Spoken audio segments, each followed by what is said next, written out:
Hello guys, how you doing? Today is the seventh session of instruction for chapter 2 of fluid mechanics 1, and I'm gonna talk about the pressure prism in this session. Follow me with the whole presentation. So, as I told you, today's subject is pressure prism from section 2.9 of chapter 2 for fluid mechanics 1. My name is Amir Raza Talaqat, and my email address is amirrazatalagat@gmail.com. You can provide all of your questions in on the email address, and I'll try my best to take the action and answer you as soon as possible. Please don't hesitate to ask any questions about the fluid mechanics. So, as I told you in the previous session, at the sides of the tanker, the pressure distribution is not linear, but also in a triangular distribution. This means that we are having a volume of a pressure distribution here. In order to calculate the resultant force, we should calculate it from average pressure multiplied by the area. This means that gamma multiplied by h over 2 multiplied by a. Where can we dig out the equation from this, from the pressure prism concept? The pressure prism is telling that in order to calculate the resultant force, we should consider the pressure distribution as a volume, which has a base multiplied by the height. The base means calculating the pressure distribution from the area. The area of rectangle, the area of triangle is 1/2 of the base multiplied by the height, which means 1/2 gamma h multiplied by b multiplied by h. H is the height of the total. Let me just bring it to you here like this. We have a base gamma h, the b is the width, and the h is the height. So the volume is a multiplied by h. A is 1/2 of gamma h, b multiplied by h. So the whole formula is extracted from this concept. Pressure prism in a detail, in nutshell, means the pressure area space in the plane, in the surface plane of interest, with the altitude, which means pressure of each point. So the location where resultant force is gonna exert is the h divided by 3 from the base. It is for triangular shape.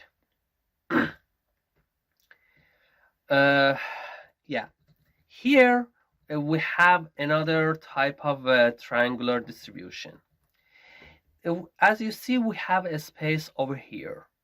This means that we have to calculate the pressure distribution from this side to down. So we have to decompose it to two sections, one for rectangle and the other for the triangle. This means we have two forces. One is F1 and the second one is F2. If we try to have all of the moments about the point A, we can verify how much is we can locate the location where the resultant force is going to be exerted. Uh, it is pondering and also complicated to verify the pressure distribution on the inclined surface, but we can use the concept of triangular distribution of pressure for inclined surfaces, but we have to go through much more integrals and much more mathematical formulation. Guys, if we consider the pressure of atmosphere in our calculation, this means that we are going in more details, and we are gonna result the absolute pressure. So take a look at this picture. We have a triangular distribution of pressure here, and if we want to have the distribution of atmospheric pressure either, this means that we have to consider both sides of pressure distribution at the left side and also at the right side of the wall here. You know, doing such a thing is not really necessary for us because we're not after it. But if you want to calculate the pressure distribution in a tanker or storage tank, for example, you have to consider the hydrostatic force exerted above the fluid in the tanker, because it is also exerting a pressure force at that section, which is known as hydrostatic pressure of PS.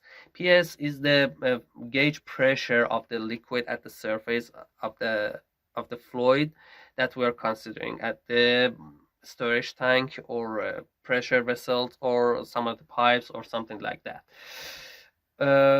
There's nothing left, so we are having an example to be solved, which is about use of the pressure prism concept. So follow me with the written text to have it solved for you.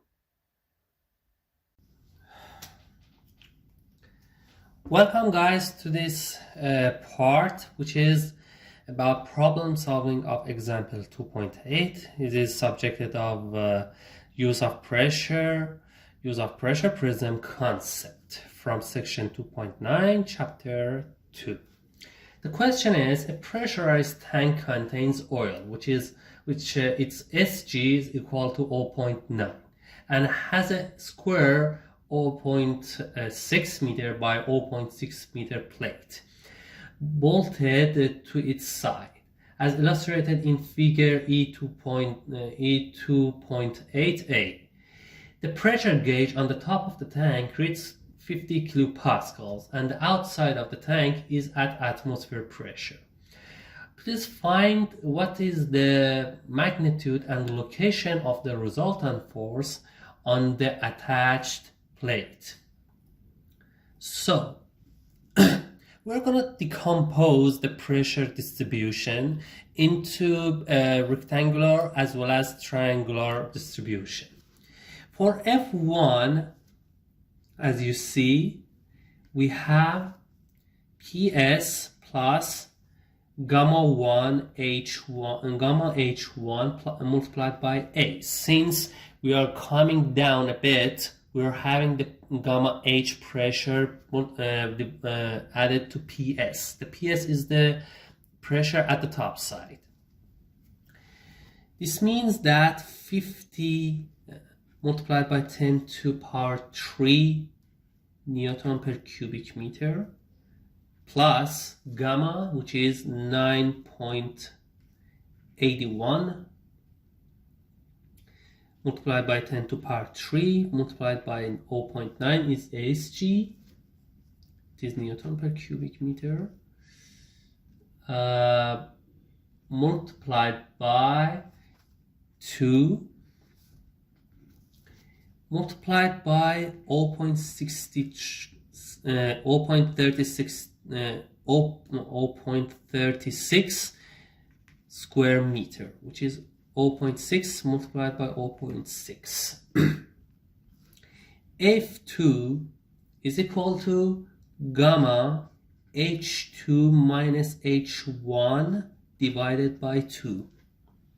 Since we are having it as a rectangle, you should remember the way I proved to you this. This is the gamma H over 2A. H is here for rectangle. Excuse me, triangle.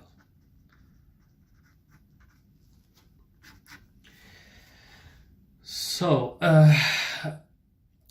the H2 minus H1 is gonna be 0.6 as it illustrated in the figure, divided by 2 multiplied by gamma, which is 0.9 multiplied by 9.81 multiplied by 10 to the power 3 Newton per cubic meter. A is always 0.36. We're going to use this equation either. Fr is equal to a combination of F1 plus F2. F2 is equal to F1 is equal to 24.4 multiplied by 10 to the power 10 newtons, and F2 is equal to 0.954 10 to the power 3 newtons. The combination of them is going to be 25.4 multiplied by 10 to the power 3.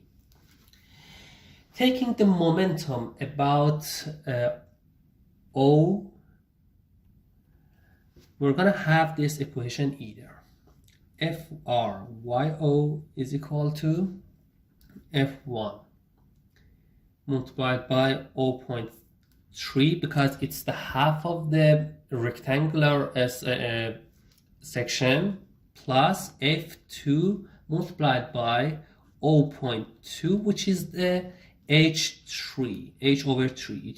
H is 0.6 for triangle. We are having YO, FR is equal to, let me just bring it down. Yeah, FR is here. We're going to have YO as 0.296 meters.